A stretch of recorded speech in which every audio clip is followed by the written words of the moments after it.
Thank you for having me. So, welcome everybody to my session that is called Testing a Go Application Like a Ninja. I'm gonna spend 20 seconds by talking about me, just for promotion. I don't want to sell you anything. So I'm Ivan Pesenti, also known as Ossan. I'm 28 years old and I live in Bergamo, in Italy, close to Milan. I'm working as a software engineer starting 2014 after my studies. And between my engagements, there are speaking, mentoring, technical writing, course authoring, and so on. Among my hobbies, there are anime, tattoos, and football. So this session is meant to provide you insights and advices on how testing works in Go. And I hope that by the end of this session, you will have a better idea on how testing works and which scenario is best suited for each kind of tests based on my expertise. So we will talk about theoretical introduction of testing, unit test, benchmarks, fuzz test, sample test, and finally I will spend a little bit of time by talking about integration tests. So let's do a quick survey before let's get started. So how many of you are used to write automation tests in your daily work? So please raise your hand. Okay, the one that doesn't do it can leave the room, maybe. Okay, so it turns out that the 58% of the developers are used to write automation tests in their work project. So now let's talk about testing, which is a programming pillar, in my opinion. So why we care about testing: for prevent regressions, for further expand the documentation, and to improve our development process, and to get a better knowledge of the programming language that we are using to build our project. Now, before starting the technical session, I will share with you my approach of working. So when I'm tasked with a bug, I usually don't go straight into the source code and try to figure it out, but first I will hold on and I will try to repro the bug that I need to work on by using a test. Most of the time is an integration test. So as soon as I have a failing test, I'm sure that now I was able to repro the failure that we are experiencing. Then I'm gonna go to the source code, try to fix it, and then I rerun the broken test to make sure that now the test is working as expected. So in this way, I can build my own self-esteem and confidence around the code that I'm working with. And also, I have the benefit of enriching the test suite that by design is not very well written. So that's a wrap. So when you have to fix a bug, hold on. First, write a test to reproduce it. Finally, change the source code. And that's a common reaction because you are investing some time in reproducing the bug instead of going and fixing it right away. So how a clean test looks like? So it should have a meaningful test name. It should follow the AAA paradigm, which is arrange, act, and assert. It should follow the first principle, which is fast, independent, repeatable, self-validating, and thorough. And it should assert one behavior and use meaningful test data. So which kinds of tests we can use in Go? We can use unit test, benchmarks, example test, fuzz test, integration, and many more. We will cover all of them with this session. So the deal here is to be able to select the right tool for doing the right job. And I hope that by the end of this session, you will be able, or you will have more insights on how to do a proper decision. But let's first see how test differs in Go compared to other programming languages that you may have worked with. So in Go, everything that we need is shipped with the testing package that is part of the Go standard library. We don't need for any external frameworks, and since the Go standard library is enough. The tests are not included in the compiled binary, which turns out to be linear and smaller. And we can use black box testing or white box testing. And it's very easy to use fixtures and test data. So a typical example is like the one presented here. So on the left, there is the outline. So there we are testing the utils package that has two files, the strings.go, which is the source code file, and the strings_test.go file, which is the test file that relates to the source code one. So as you can see there, the test file lives close to the source code file. And on the right, you can see a typical test code, test file content. So we will start by defining the package. So we are writing a test for the utils test, but from the utils test package. So we are enforcing the black box testing because we are testing outside of the source code package. So the source code package must be imported in the import section, as you can see at line 6. And we can access just the public exported types from the source code package. Then the function is like a typical regular function, so we will start with the prefix test, and then we accept the parameter t, which is a star testing of t. Then we have the arrange part where we set input and output up. We invoke the UUT, and then we make sure that the test behaves as expected. So nothing complicated here. One of the important things that we need to talk about is the Go test runner, which is in charge of scanning all the test files in the project by looking for _test suffix. Then it will build our code, and it will execute the tests based on the received instructions that we can provide through a CLI-based command. Then it will report whether the test has been successful or not. The testing package is another important thing. So it's in charge of forming a bridge between the Go test code and the Go test runner. So it communicates between those two components. So it's mandatory, must be imported by a test function, otherwise it won't be a valid test, and it exposed a bunch of types such as T, B, or F. So the Testify library is a collection of packages that are very useful for testing application. It involves assert, mock, sweet, and many more. We will cover all of them in the subsequent slides. So let's start by looking at some Go testing technique. We have two testing techniques in Go for unit test. So we will start with a source function that simply accepts two maps, and it will return to value one float 64 plus an eventual error. So the source code here is just for the sake of the demo, so I won't spend any time here. So the first approach is the table-driven test. So this approach is made up of three parts. The first one is where you can see the anonymous struct that defines all of the fields and data that we need for this test. Typically is done through an anonymous struct because we won't reuse it in our code. The second part is within the suite where we can keep adding tests or removing them. So we list all of the test cases that we would like to manage with this test. The third one is when we range over these tests that are part of the suite, and then for each of them we invoke the UUT and we make sure that it behaves as expected. So when we should use this approach?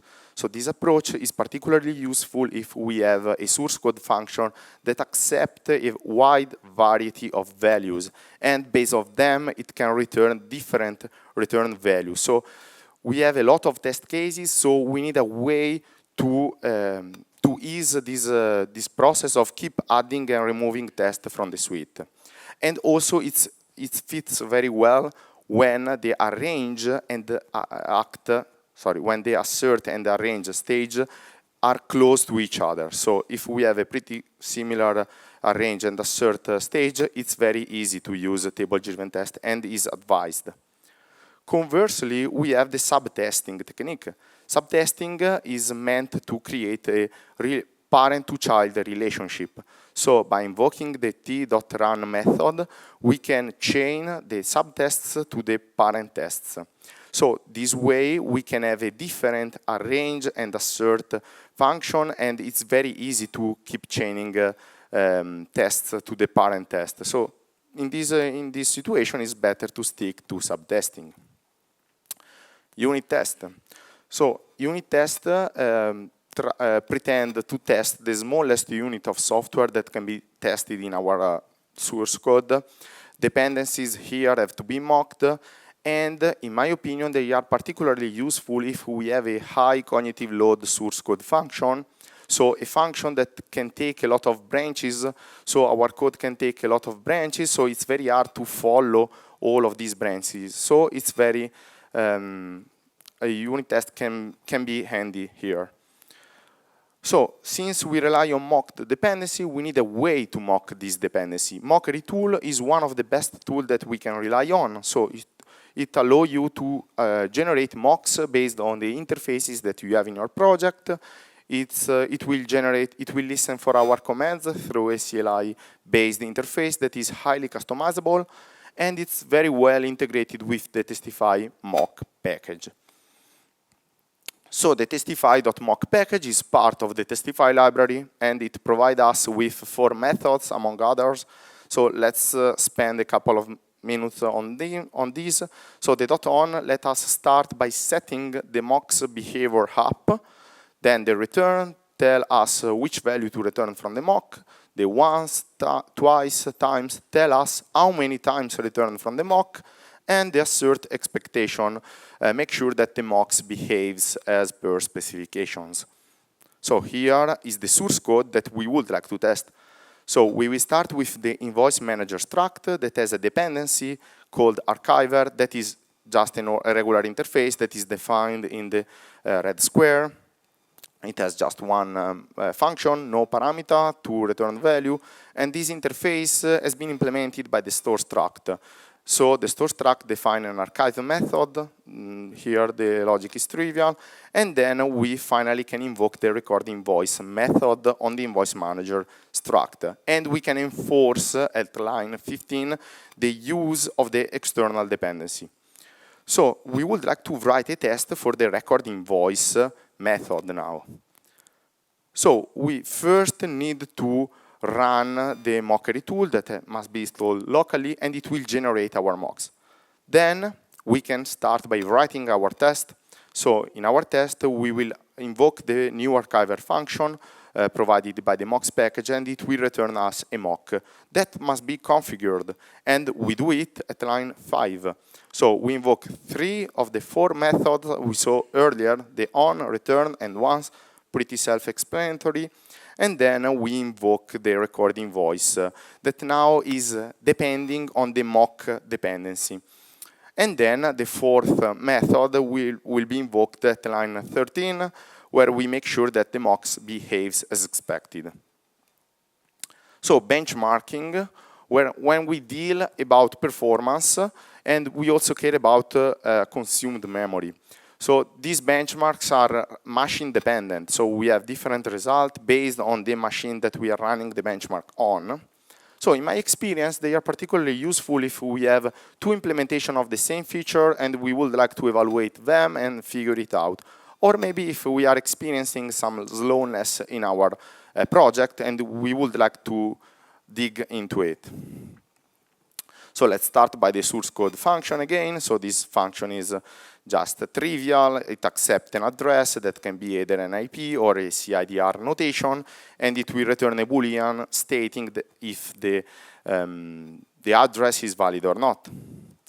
And a benchmark look like this one. So the benchmark starts with the benchmark prefix. It will accept the B parameter of type star, testing of B, and it will loop till n. This n value is self-determined by the Go test runner. So this value is determined based on when the test runner is content with the information that it gathered so far. So we don't have the control here of this n. And then we simply need to invoke the function to measure performance. So to run this benchmark, we have to invoke GoTest plus dash bench equal to dot to specify that we would like to run benchmarks. We can add the flag bench mem to include the memory information, and then we need to write an expression that match all of the benchmarks we have written in our code. So as soon as we run it, the machine specs will be printed into the console because the benchmarks are machine dependent. So we need to understand the hardware spec of our machine, and then there is the results of the benchmark that can be further inspected. So fuzz test is one of the new features introduced in Go. So they are particularly useful if we would like to find out new test cases that might lead our program to crashes or failures. Here the outcomes are not predictable. We will get it in the next slide. So in my experience, they are particularly useful if we are working with string-based functions that accept input provided by the user that can never be trusted. So here is the typical function that we can see also in the documentation. It simply reverses a string from the left to the right, and that's it. So let's see how we can write a fuzz test on it. So we will start with the prefix fuzz, and now this time the parameter is f start testing of f. So we will start by defining a slice of test cases that are some test cases that we are aware of, and then we range over these test cases and we add these test cases through the add method to the seed corpus. What is the seed corpus? So the seed corpus is a collection of test cases that can be added by two sources. The first source is ourselves, so we can add a test like we have done at line 2. The second source is determined by the Go test runner that can keep adding tests to this seed corpus.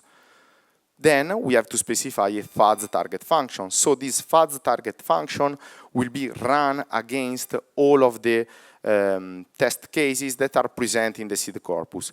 But since we are not aware of the test cases in the seed corpus, we need to find a way to provide the test with a way of self-determine if the test has been successful or not, for the sake. And this is where the extra complexity brings in.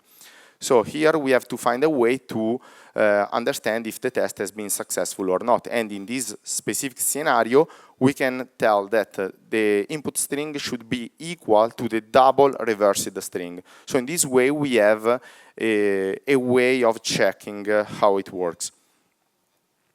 And to run a fuzz test, we start by telling dash fuzz equal to fuzz, and we can also specify a timeout by using the dash fuzz time and an optional value, in this case 15 seconds. So we will start by executing our 3 test cases that are managed.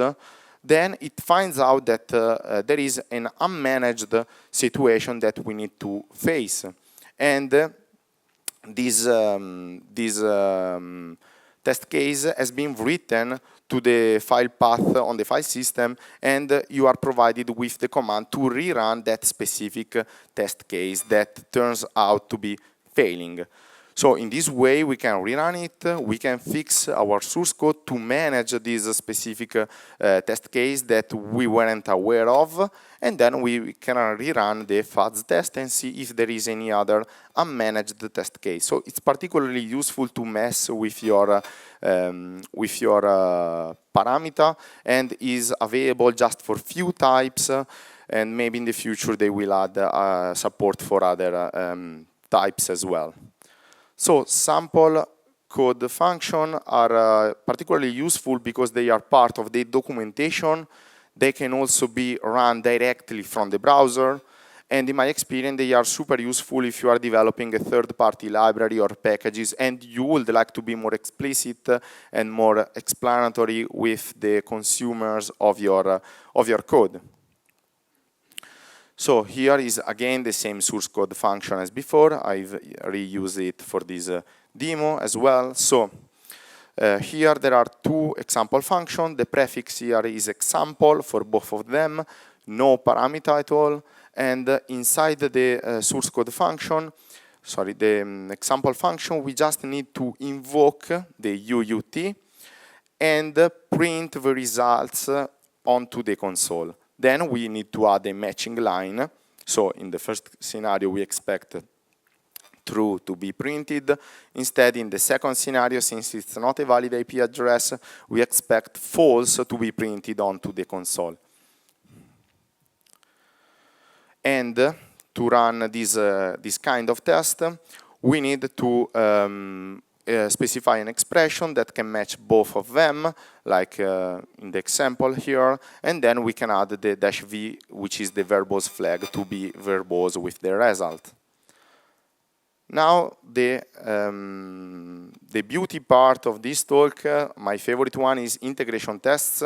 So integration tests are when we don't want to test a single UUT, but we would like to test more UUTs together. So here, we are not depending on mocked dependency, but on actual ones. And they indirectly exercise the same logic as the unit tests. So in my experience, I always write integration tests, and in all of the layers of my application, Web API, Cache, DB, and so on, and they are the most numerous one. So let's start by the source code, and let's see how we can write a proper integration test later. So this source code is pretty trivial. It simply adds a user in a database by enforcing that the name is not equal to string empty. Okay, to write an integration test, we need to start by using a tag. So in this way, we tag this file with the build tag integration. Okay, this integration must match the tags that we specify at line 22. So as you can see, there is a one-to-one relationship between the value we specify at the top of the file with the command that we will run later to execute it.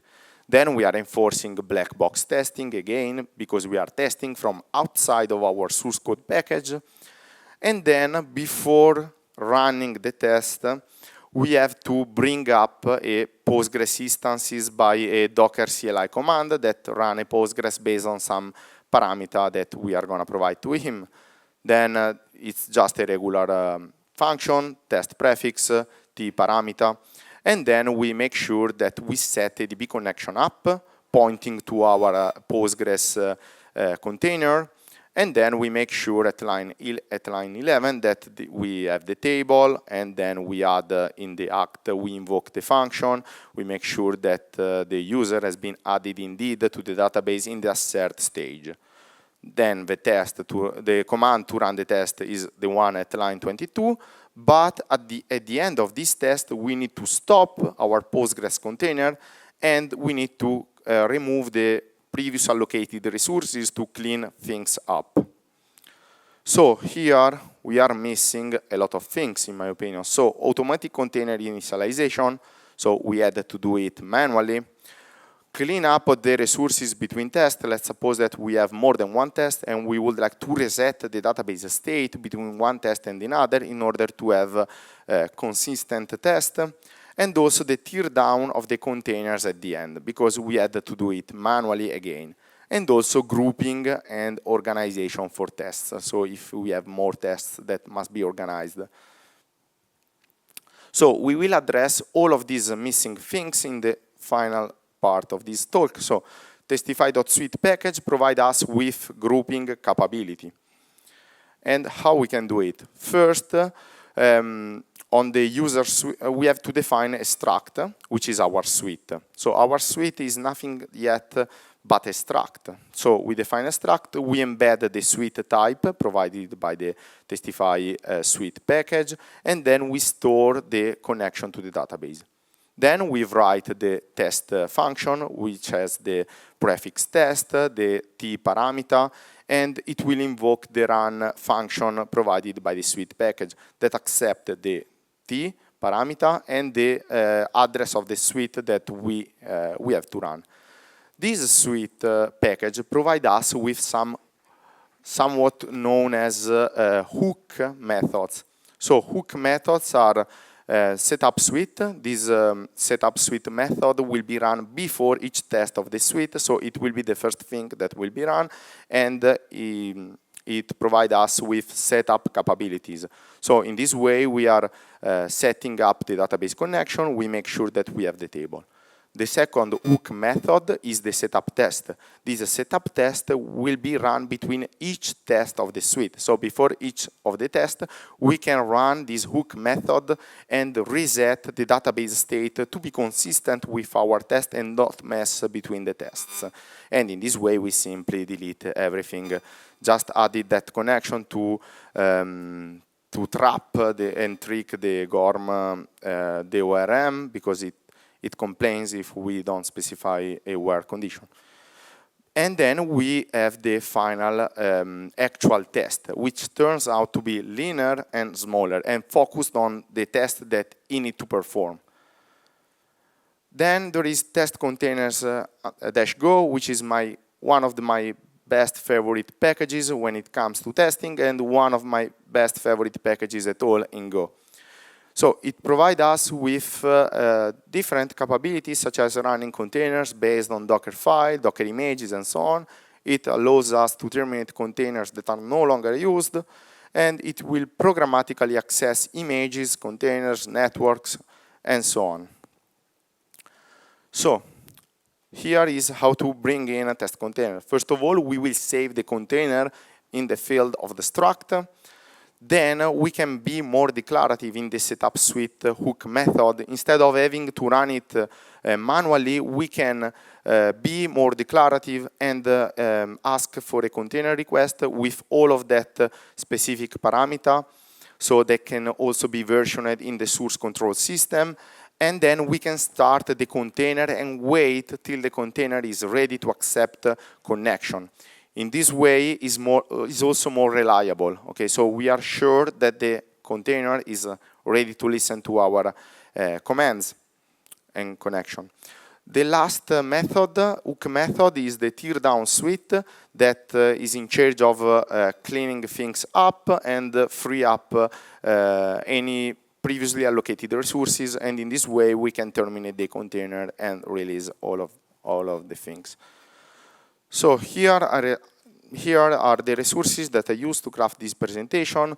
There are some books about test-driven development, Go, tests. There are some generic blog posts that I always recommend.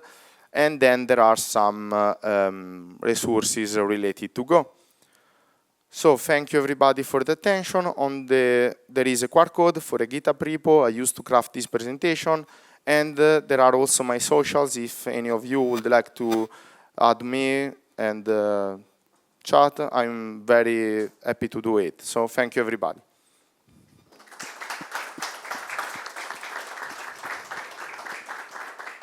Well, Ivan, thank you very much for this comprehensive overview of testing in Golang. Are there any questions from the audience? Yes, over there. Hi, I'm Roman from Intel. Thank you for the presentation. Welcome. And thank you for advertising fuzzing. I mean, I'm a security guy, so it's really important. And thank you for emphasizing that it's native to do fuzzing in Go, and like other languages, of course, that's possible. But in Go, it's just really easy and native and built-in. My question is about: did you talk to developers, and maybe you have any metrics how these techniques and following this approach actually can help them to reduce the overall work, the overall burden? Is it actually helpful for the developers, for the release process? Or, yeah, how do you advertise it? How do you measure it? Okay, thank you for your question. So, about fuzz test, to be totally honest with you, I've used them less compared to the other approaches, because in the companies that I worked with, they were mainly focused on integration test, and you know, testing most of the time is something left at the end of the project. So the time is not our friend, so we just write the bare minimum of test in the happy path. But fuzz test, I think that they can be useful also to help some new guys that join the project or join the technology to be aware of the internals of Go. Because if you don't think about runes, which is the character representation of chars in Go, so maybe you messed up and you are messing with the logic. So fuzz test is very helpful for new guys also to think about borderline cases. Okay, because maybe the first time that you use fuzz test, you spot that there is another borderline cases that you weren't aware of. Then the next time you already know it, and you can build your expertise about how things works in Go.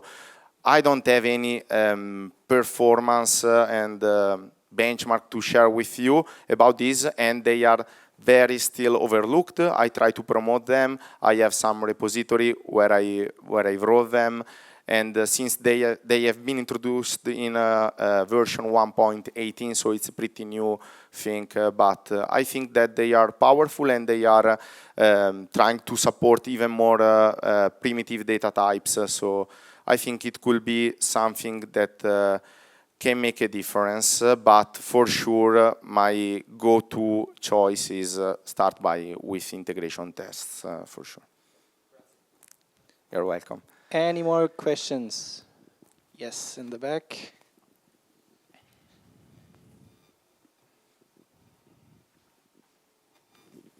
If I understood you correctly, by the way, my name is Daniel, hi.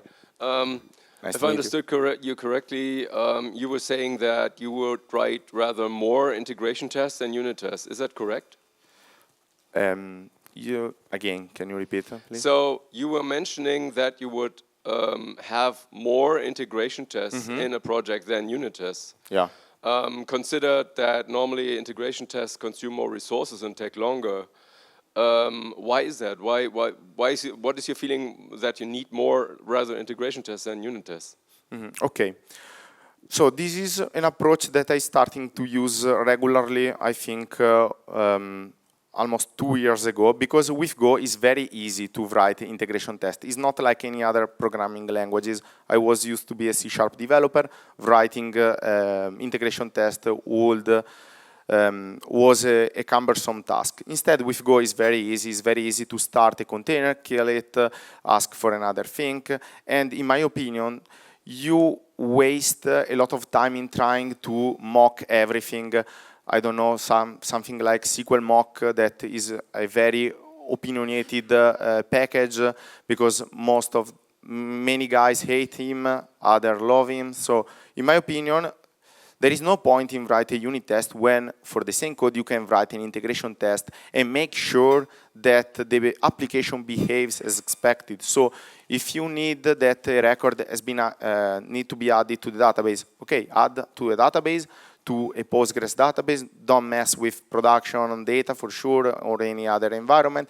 But the exact time is most of the same, and I think that you can also exercise the same logic as the unit test. Instead, the unit test add an extra complexity. You need to mock things, or you have to write mocks by yourself. So, in my opinion, unit tests, as I told during the talk, are useful if you have a function that has a lot of branches that your code can go with, so it's hard to debug the flow of the code. Maybe it's fine to write a unit test, but I will recommend that for any database interaction you write an actual test, because there is no, so it's very fast to go, and it's very easy to write tests with.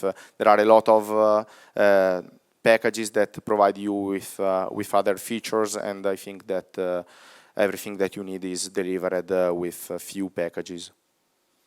I don't know if that makes sense for you. We've got time for one last question before heading to lunch.